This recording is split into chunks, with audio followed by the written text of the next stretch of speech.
Hey, Lovely Freaks, and welcome back to the podcast. I'm your host, Amanda. And I'm Hannah. And if you're new here, hi, welcome. If you like things strange and unusual and true crime, you can go ahead and hit that subscribe or follow button. You can also head down to the description box and you'll see a link that will take you to our link tree, and that'll give you access to our social media, like Instagram, Facebook, and all that jazz.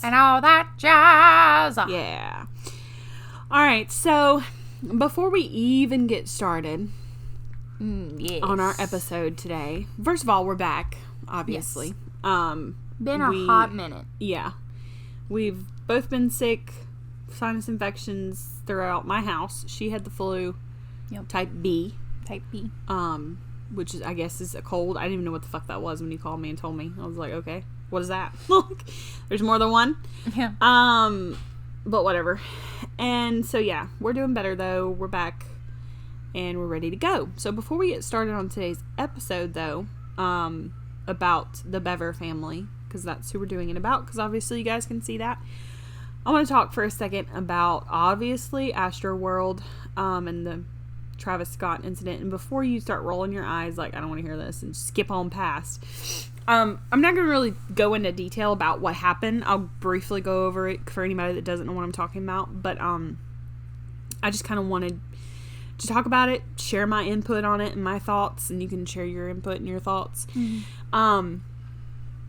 Before we say anything, though, like, what I'm saying, and Hannah too, like, this is coming from two people that their family has been in the music business.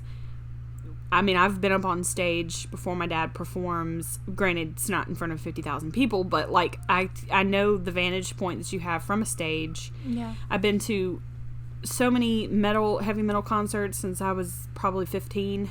And I've also been through what those people went through at the show, but I'll explain the difference here in a little bit. So if you don't know what we're talking about, Astroworld was a festival that Travis Scott, who is a rap artist, put on November 5th, I believe it was. I think it was last weekend. Or, yeah. It was sometime in November. It was November 5th. So he was in Houston, Texas, and that's, like, where he's from, so this was, like, a big deal. It was his baby, like, this was his concert event type thing, and it was a festival. I mean, it was an all-day thing. I think it was like a 2 or 3 day thing that you could buy tickets for. But I have probably seen over 100 TikToks, and I've just seen so many people who can account for basically what happened that day that were there.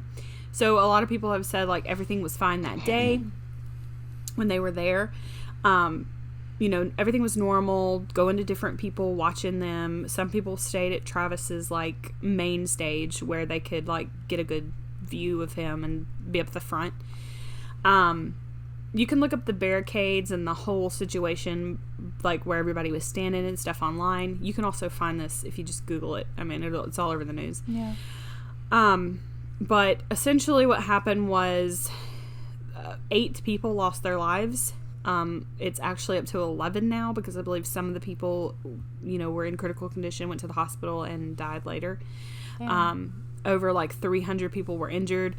There were people that had reports from anything to, like, broken feet because they were getting stepped on, to broken ribs, not being able to breathe, cardiac arrest. I'm just trying to think of all the different things that I can remember. But so you're probably wondering, like, how did this happen? Like, what?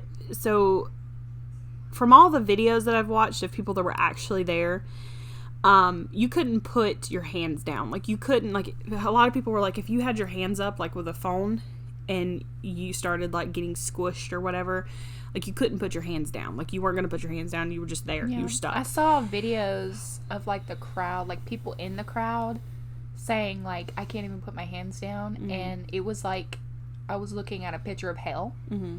Yeah. Like, people were crying, had their hands up and crying at the same time. Like, being like, hey, I'm, like, in pain, begging him to stop the show. Mm-hmm. It was just like... Yeah, there was a lot of people that were yelling to stop. There was 2 people in particular, a woman and a man.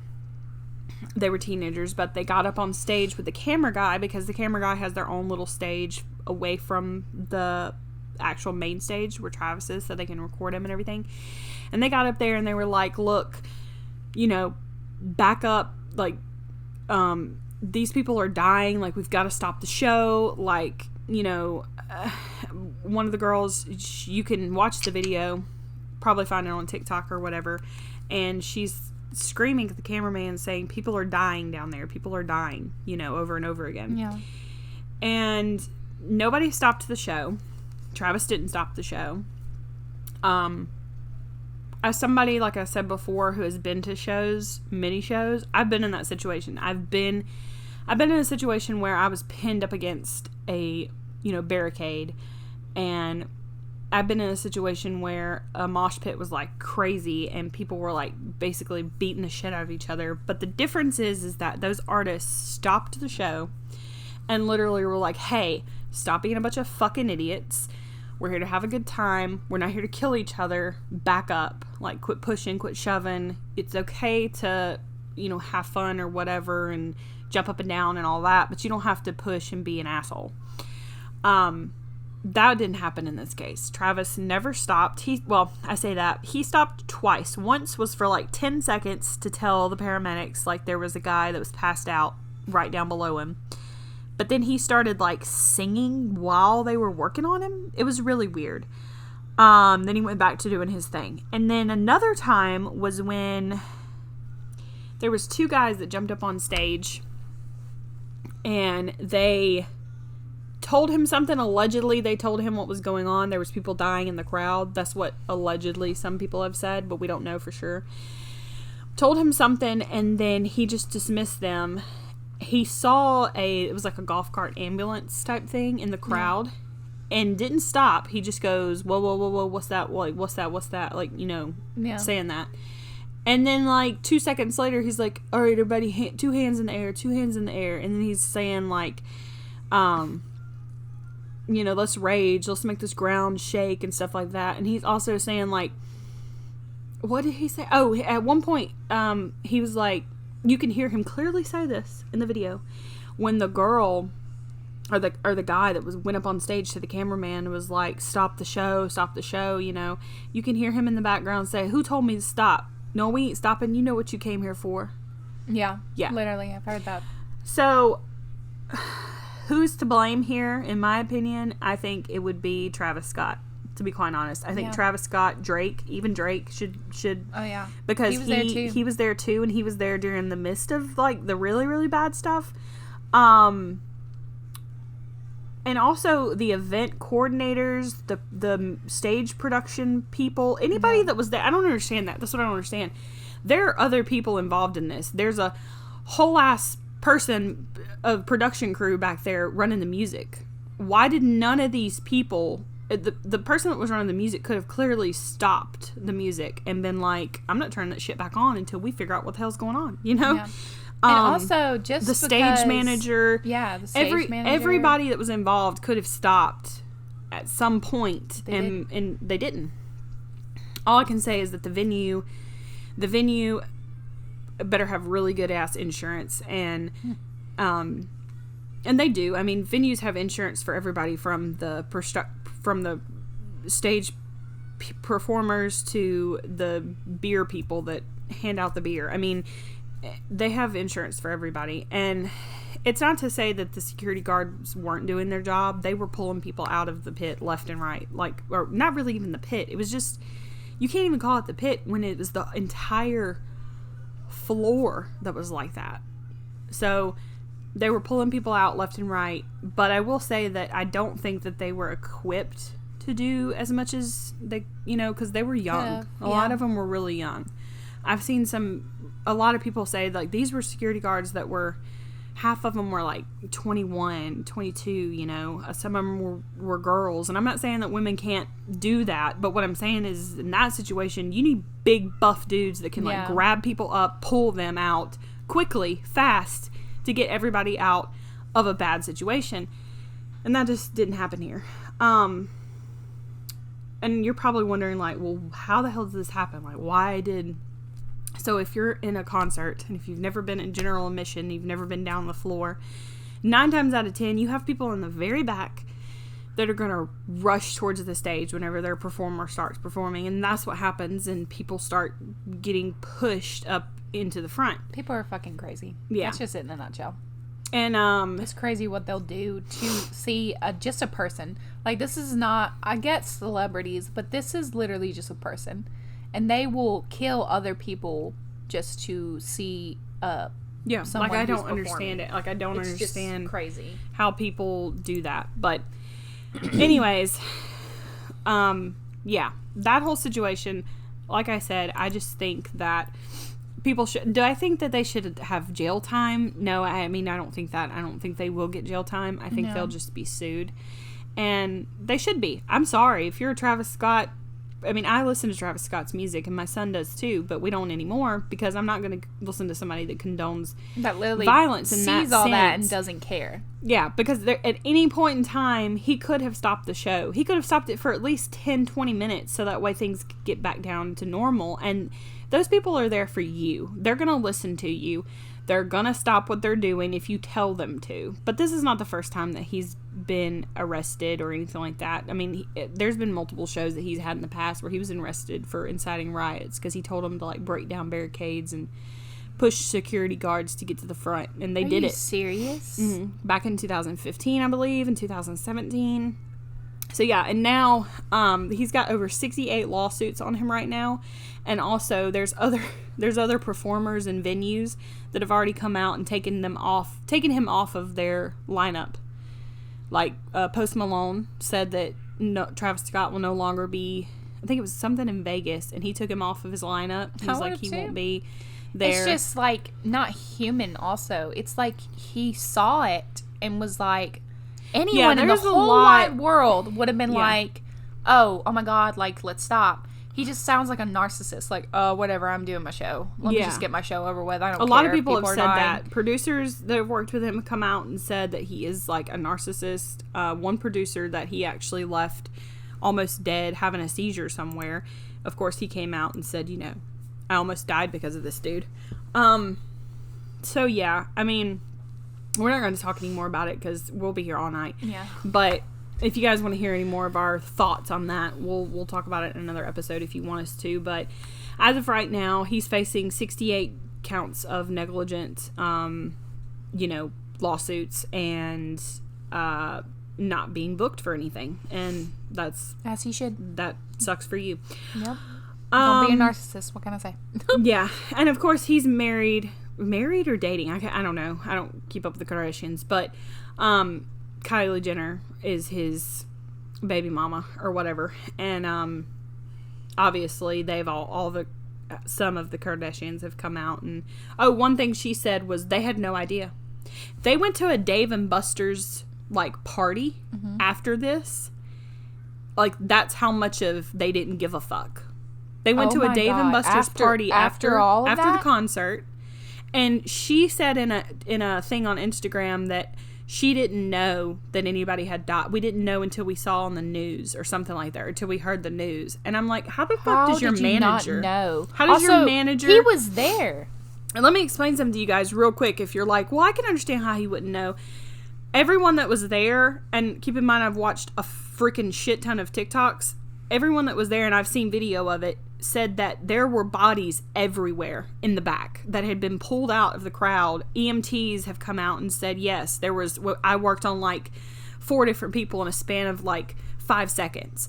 So there are bodies all over the ground of people who can't breathe, people giving people CPR. There's teenagers that are giving other teenagers CPR that are doing it all wrong because they don't know how to do it, but at least they're trying to save a life. And you don't fucking know. And you go to Dave & Buster's and have a party? Bullshit.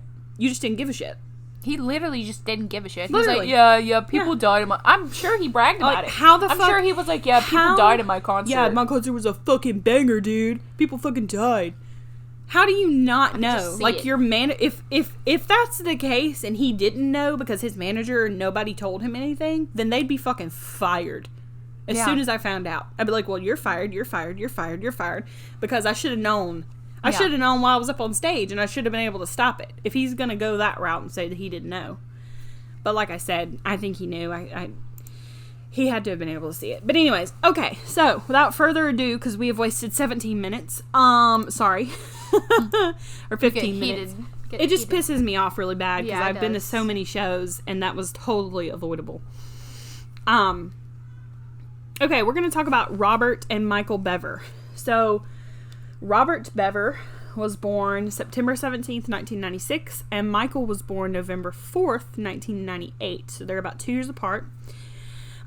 This is the case where these two boys killed their family. And I'm going to start off with like parents and everything and kind of explaining their whole life situation, and then we'll go into the murder. So their parents were David and April. April was the mom. She was 44. David was 52. They had 5 siblings. Daniel was 12. Christopher was 7. Victoria was 5. Crystal was 13. And Autumn was 2. So there's 7 kids altogether. They lived in Broken Arrow, Oklahoma. Their father was a security tech guy, like he did like security systems for people and stuff like that. He kind of has been described as like keeping to himself. Their mom was a stay-at-home mom, and she actually homeschooled all 7 of these kids. It is said by neighbors that the kids weren't seen a lot outside, almost like they lived like a very reclusive lifestyle, I guess you could say. The children were not allowed to be in any clubs, join any activities outside of the home. Like, they didn't play sports or anything like that. They were just solitary at home.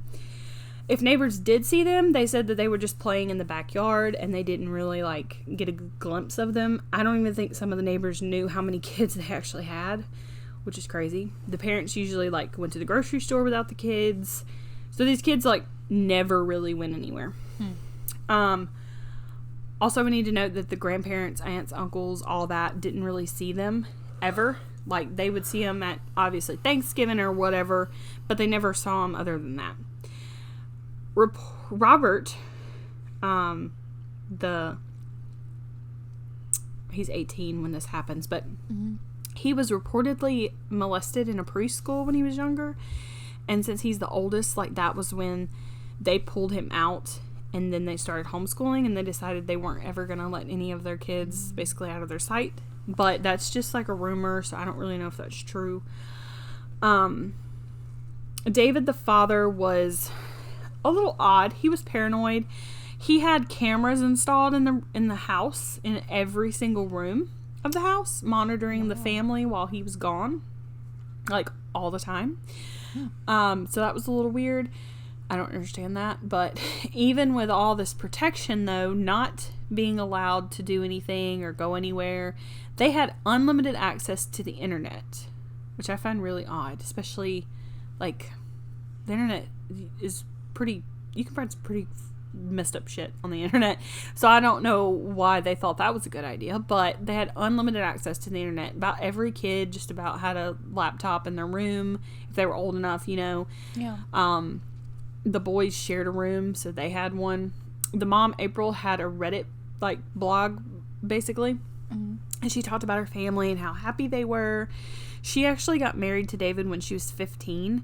And she said it was, like most people, when they get married that young, it's awful or something bad happens. But it was great. She was like, I have 7 kids. We live in this 4,200 square foot big mansion house type thing, and it was really a pretty house. It was really big. 2015. Oh, this was in 2015. Yeah, this was recent. 2 brand new cars. So her husband obviously made pretty good money, and yeah, she just talked about how great life was, and her 7 kids were just awesome. All of them were picture perfect, I guess you could say. Robert was 18 at this time, and Michael was 16. They used the internet a lot. They would make little videos. Robert would make videos on YouTube. Nothing, like, really substantial. Just, like, weird, like, I got a new haircut today, guys. You know, all kinds of weird stuff like that. They liked Minecraft, Star Wars, you know, normal boy stuff. At some point, though, things started to get really dark. So, Robert's interest started to change, and he became obsessed with serial killers and mass shootings, like the Aurora Theater shooting and Columbine shooting, the school. The sister that survived this whole ordeal. One of the sister, her name was Crystal, 13-year-old.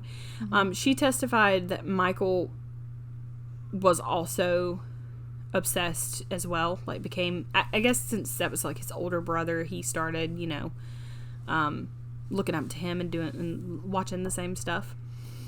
And he was doing more than just talking about these shootings.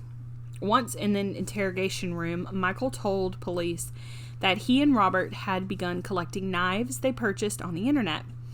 Robert also purchased a full set of Kevlar armor, and he got the money from work. He worked at a Christian call center, which is crazy to me to think about, that this dude, like, people would call in with, like, their prayers, and he would help them pray, and then he would take that money and go buy the knives that he did all this with. Oh my God. Yeah, it's fucked up. Michael said he was never really, Robert said he was never really a religious person. He just did it to make money. And it's also, they also bought all this stuff on eBay, in case you were wondering, like, how the hell did they get this stuff? So Robert and Michael also shared a bedroom, so it was very easy for them to, like, stay up all night, plan their, like, attacks and their dreams that they had to, like, do all this stuff. Michael said that Robert had begun keeping a journal where he wrote down his fantasies of becoming an infamous serial killer. Robert would say and write that he hated people, that society was worthless, and that he wanted to, like, do this mass killing spree. So the two of them started making a plan to go on said killing spree from Oklahoma to Washington State, killing random people wherever they went, and ultimately the goal was to kill at least 50 to 100 people. And they wrote this down in a journal. How old were they when they just started doing this? Like 17, 15. The sister told her parents, like, hey, they're getting weird, and they've got, like, knives and body armor, and we're, like, why do they have this? What are they doing? You know? Because I would too. I'd be like, what's going on? And the parents said, like, normal. Boys will be boys. Yeah. God almighty. I can't. I didn't even have to say it. You automatically knew. I knew it was going to be that. Every serial killer, like, the parents are like, boys will be boys. He's chopping up kittens. Wow. Boys will be boys. He's killing squirrels and skinning them alive. Boys will be boys. He's drinking their blood. Oh, well, boys will be boys. I swear, I can't. Yeah, it is. So, my son has knives, but he doesn't have that many. He has, like, pocket knives. These were different kinds of knives. Yeah, these weren't just little pocket knives that, you know, big ass knives you can whittle with. And that's what my son does with them. But no, these were machetes and things like that. So he also ordered handguns and shotguns. Robert did, because you could do that, and he was 18. The guns, though, were going to be delivered to a local store, because that's how it had to happen. So, which he knew. So he had an issue because he had to be 21 to pick them up from the local store. So I don't know his thought process about how he was going to get the guns once they got there, because you can't just deliver them to your house. They have to be delivered to a store. You have to be 21 to pick them up. Okay? Keep that in mind. Yeah. However, the ammunition that he ordered could be delivered straight to the house, and there was over 1,000 rounds of ammunition that they ordered in order to, like, start off this mission of killing people from Oklahoma to Washington. Robert didn't want his parents to see the ammo, though, because, you know, suspicious. So they came up with the most horrible plan ever, and that was that in Robert's killing notebook that he had a plan in place to kill his entire family before the ammo arrived. The ammo was set to arrive on July 23rd, and they said that they were going to kill the family on the night of the 22nd, when everybody was asleep. So the night before the ammo got there, they were going to kill everybody, get the ammo, get in the car, go do this killing spree. Okay. Mm-hmm. They said in their journal that they were going to kill them with knives because they didn't have the guns yet, so they were just gonna, like, slit everybody's throat. And then they planned to also video this. They said that they were going to record it, send it to the police after they, like, were on their way to leave, so that way they could be like famous. And they also were going to dismember all the bodies and put them in like trunks or something. I'm not really sure. Do they want to get caught, I'm guessing? They wanted to be super famous for killing all these people. So they eventually wanted to get caught, but they wanted to go on this like mass killing spree before they got caught. And kill their family. So now we've made it to the night of July 22nd, 2015.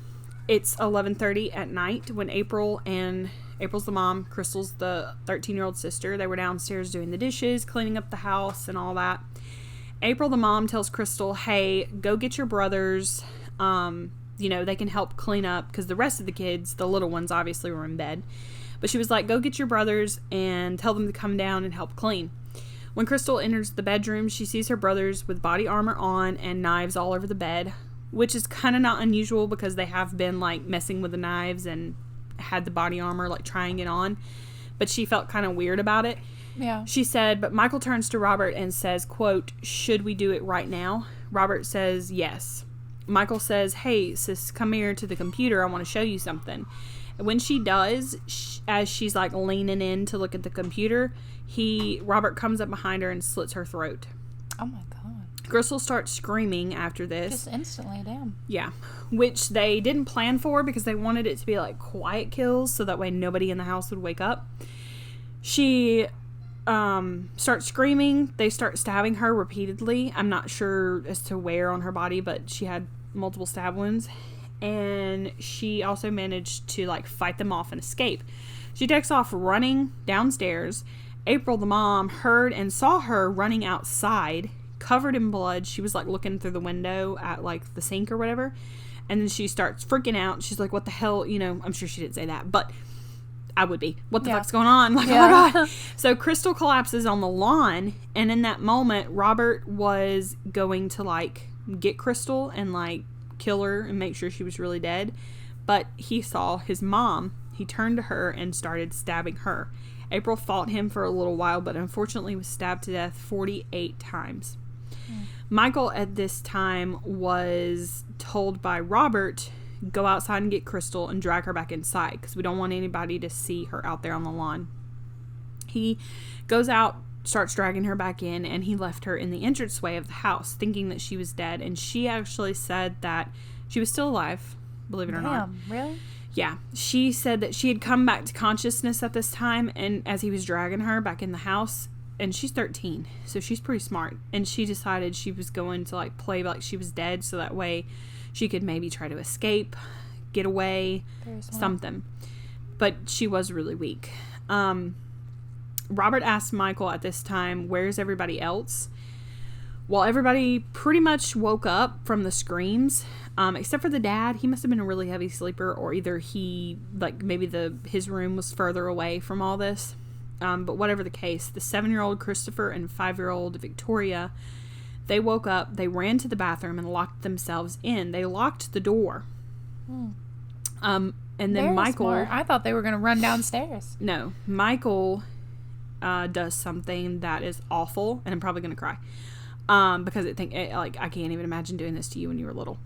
He goes to the bathroom, knocks on the door, and then they're like screaming, and he tries to get in. He realizes it's locked. Then he starts telling his little brother and sister, please help me, please help me. Robert's gone crazy. He's trying to kill me. Please help me, please help me. It's not me, it's Robert. It's not me, it's Robert. To which they open the door, and then he stabs them 20 times to death. Oh my God. Can you imagine? Like, I couldn't even do that to Adeline. Well, I couldn't do it to anybody, but just like... But that makes me that more, like, knowing that so manipulatively did that. Like, it's just, he's the biggest piece of shit on planet Earth. Biggest piece of shit. Daniel, the 12-year-old brother, hears everything as well. He makes his way to his dad's office, locks the door, and then this 12-year-old is awesome because he calls 911. You can find the 911 call, but it's not very long. Essentially what it is the 911 operator says, 911, what's your emergency? And then he says, my brothers are attacking the family. She keeps saying your dad. She thinks he's saying she thinks he's saying father. Yeah. But he's like, no, my brothers. And then you hear people like talking. And what it was Michael telling Daniel like he did with the little ones. Please let me in. Robert's going to kill me, blah, blah, blah, blah, blah. Unfortunately, Daniel believes him. He opens the door, lets him in, and then Robert's right there with him. And then you hear someone go hello on the phone, and she goes hello, and then it hangs up. So they smashed the phone when they realized that he called 911. And obviously they, are pissed. They then start going towards Daniel, and Daniel says, please don't kill me. You're my brother. I love you both. Please don't kill me. Michael turns to Robert and he says, he's all yours, and then leaves, and Robert stabs him to death. David, the father, at this time finally wakes up and heads downstairs to find a horrific scene, and as soon as he sees what's going on, he starts attacking Robert, charging after him. But unfortunately, Robert managed to stab him in the chest, in the heart, and continued to stab him about 28 times, and then he is dying. And while this is going on, they hear a knock at the door. I just want to say that the police responded relatively quickly, because I don't know the timeline, because but he probably only took him about 5 minutes to do all that. Yeah, I mean, really, it probably did. Yeah. So the police responded relatively quickly. So they freak out because someone's knocking at the door, and they take off running into the back, out the back door. They go into the woods, and the police are the ones that are knocking at the door, we find out. So the police actually, enter the home, and they see Crystal on the floor. She's still alive, thankfully. And she, they rush her to the paramedics, and they stabilize her. They then continue into the house, where they see the horrific scene. They find Mom, Dad, and all 3 kids dead, with blood everywhere. The police discovered that there was cameras and live footage from the scene. There isn't a lot of info on this whole live footage situation, but I'm assuming probably the live footage was from the cameras that the dad had, plus they had handheld cameras because, they were going to record it. Did they have a baby? Yeah, I'm getting to that. Oh, okay. So 2-year-old Autumn, thank God, was in her crib, still alive. Let me tell you the plan for Autumn, because Daniel, even though he passed away, he saved his little baby sister's life. Because the plan was to kill every single person, and then go to Autumn's crib, cut her head off with an axe. Oh my God. And then she would be the last one they'd murder. So if Daniel wouldn't have called the police, she would have died. Well, everybody, obviously would have died. But he saved her life. Yeah, killed her too. Essentially. Wow. After not finding Robert and Michael, the police realized that, okay, they've probably done this, and they're gone. So they realize that the back door is open. They bring in police dogs so that way they can go to the woods and find them. Michael comes out right away, pretty much, once the police dogs come out there. But Robert didn't come out. He didn't want to. And the police were like, yeah, fuck that. And they told the dogs, go get him out. And the dogs basically did. They tore his shirt off. He's got some bite marks. I don't really care. When they pulled him out, he was covered in blood. They both were. And Robert has this smirk on his face. Yeah, I see the pictures, and it's ridiculous. Yeah. He has this smirk. He says, and I quote, proud. "It's been a pleasure, and I'm proud of what I've done." God. End quote. The brothers were quickly arraigned after this, both charged with 5 counts of first-degree murder, 1 count of aggressive assault with a deadly weapon. They both pled not guilty, obviously. Robert, however, eventually pled guilty to all counts and was sentenced to life imprisonment without the possibility of parole. He is currently serving his sentence at Joseph Harp Correctional Facility in Lexington, Oklahoma. Michael, who was still a minor, faced trial on April 16th, 2018. He was tried as an adult, and since, according to Oklahoma law, defendants aged 15 to 17 who are charged with first-degree murder must be prosecuted as an adult. He was on August 9th, 2018. He was convicted of all counts of 5 counts, and he was sentenced to 5 life sentences plus 28 years. That's so weird to me. I just want to, I get why they do it, but it's so weird. you have a life sentence plus 30 years. Well, okay, so if I like if I die and come back, yeah, it makes no sense. But okay, I mean, I get it. They have to like add the sentences for each, but anyways, he was, however, given the possibility of parole. What? Yeah, Michael was, because of his age. Maybe? Yeah, status 17? as a minor. The earliest he is eligible for parole is 2054. He'll be 54 years old. He probably won't get it because his sister will still be alive to testify against that. I can't believe she survived. Mm-hmm. She did. She had multiple surgeries because her throat was slashed and she had stab wounds. But she did. She made it. I cannot believe that. I wonder how she is, you know? Well, Robert tried to commit suicide in prison, obviously, and attacked a security guard with a sharp object, thinking like, okay, they're going to kill me. I don't really understand that, though, because he's really proud of his sentence. He has a prison tat on his knuckles that says, one of them says life on one side, and the other side says LWOP, which means life without the possibility, without parole. Yeah, I can't roll my eyes any harder at that. What a douche. And so the sisters, actually, we don't know anything about them that survived. It's reported that they were adopted by someone in Oklahoma, but I don't know if it was family members or what. They actually had their names changed so that way they could protect their identity, which I totally understand that. The house, they were going to, the city was going to buy the house, demolish it, and make like a memorial type thing with like a gazebo and everything where people could come. And it was set on fire under suspicious circumstances. What? Somebody obviously was, pissed and didn't want it there. Same. And so... Wait, for... The house. For the people that died, right? Or for them? What?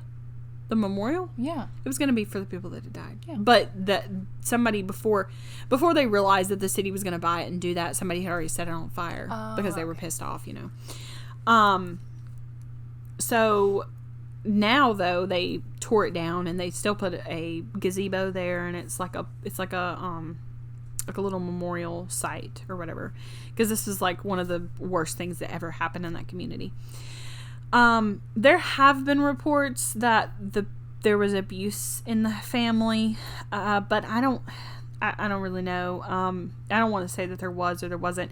I do know that Crystal did corroborate on the stand when her brother said something about the parents being a little abusive, but she never said like, yes, our parents beat us all the time or nothing like that. Like, she just said they were a little excessive, not letting us leave and stuff like that. So yeah, that is the case. I managed to fit all this in 38 minutes. Girl, you better work. Anyway. But yeah, man, that's the case. That's crazy how... It's just scary. I don't understand. It makes me not want to have kids. Yeah, well... I mean, I already don't, but, like, more even. But I don't understand what... I mean, I get that they've started becoming fascinated with murder and serial killers and stuff like that. How did that start? It has to start somewhere. Because they were on the internet at a young age, looking through all the murder stuff, which that doesn't make any sense to me, because I'm not obsessed with serial killers, but like I do like true crime and I like knowing about cases and stuff like that. So I'm not fisting to go out here and murder someone. So I don't understand the difference, because I've been into that stuff since I was that age, since I was like 15, 16, 17, and I've never thought, let me try this. Like, you know, I still feel guilty if I kill an ant. I thought you were gonna say an animal. No. I was like, wait a minute. No. What? No, an ant. God, I'm like, I still feel guilty if I kill animals. No, an ant. An ant. I got you. But yeah, so I don't know. I just don't get it. If they were being abused, I can understand that, or seclusion or something like that. But they had a plan, man. They were gonna just go on this super intense killing spree and kill all these people. And maybe not. Maybe they just put that in their notes so they could get famous. I mean, obviously that was what they were accomplishing. They've got it. Not really. I mean, we're talking about them, but they're not like, they're no Jeffrey Dahmer or something like that. Like, I don't think they're going to make movies about it. Because literally when you said, I thought I knew this case, but then when you started talking about it, I was like, oh wait, no, I don't. And so that's why I was Googling. Well, there's been quite a few teenagers that have like snapped and killed their parents and stuff like that, you know. I mean, that's not something unusual. There was a wife swap. Yeah, there was a wife swap where it was a pretty intense family. Yeah. And they... Why are you laughing? Because I'm remembering the one that is that the one you're talking about? I'm talking about the one where the kids killed their family. Oh, no. I thought you were talking about that guy, the boy that was like super weird. He was homeschooled with the hippies. Oh, no. And we were like, woo. No, he was just, bless his heart. Anyway. No, not that one. But yeah, so, I mean, there's tons of, I mean, I don't really know if they're called family. I mean, I guess they're called family annihilators. Usually that's a dad, but that's just crazy. They might be called that. I just don't see how you can kill any child, but I'm like your sibling. I mean, especially if you're older, because for me, like, I'm older than you, 10 years. So when you were born, not that I felt like you were mine, but I was old enough to remember you as a baby and grow up with you, loving you like you were my child, in a sense, you know what I mean? Yeah. And so, yeah, I just don't get it. Like, I feel that way with Isaac and Adeline too. Yeah, I mean, that's your niece and nephew, but you were a teenager, or you were younger than that when Isaac was 10. born. You were 10. When Isaac were was you born. 10 or 9? I don't know. No, I was 9. You were 9. But, so anyways, I don't know. It's crazy. But that's it for tonight, you guys, or tonight, whatever. We hope that you guys have a fantastic weekend. Trying to think if there's anything else. I've thought about making us a Twitter. I don't know. I don't like Twitter. If you guys want us to make a Twitter, let us know. I've thought about it. Yeah. We also might be doing a Patreon page soon, so let us know if that's something you're interested in. I'm not quite sure what we're going to have on there. I know that a lot of true crime people do like extra episodes and stuff, but it's really hard for us because we only are able to like record one day a week. Yeah. Because of Hannah's schedule with college and stuff like that. If you guys don't mind just hearing me, we can do that. But I really hate doing stuff by myself. So, I don't know. We're going to try to do a Patreon page, and we're going to have like a few subscriptions where you can subscribe and get some, extra stuff. But I don't know what it's going to be yet. But we'll keep you updated on that, and go to our Instagram so you can see when we post about that and everything else. I'm trying to think. Is there anything else I need to say? Oh, our 1-year episode will be next week. Yay! So, whoop whoop. So, we're going to have a pretty big episode. Probably going to do a 2-parter for that one, I feel like. Yay. Maybe like a good famous serial killer. Yeah. So anyways, all right. Well, we hope that you guys have a fantastic weekend, and we'll see you guys later. Bye.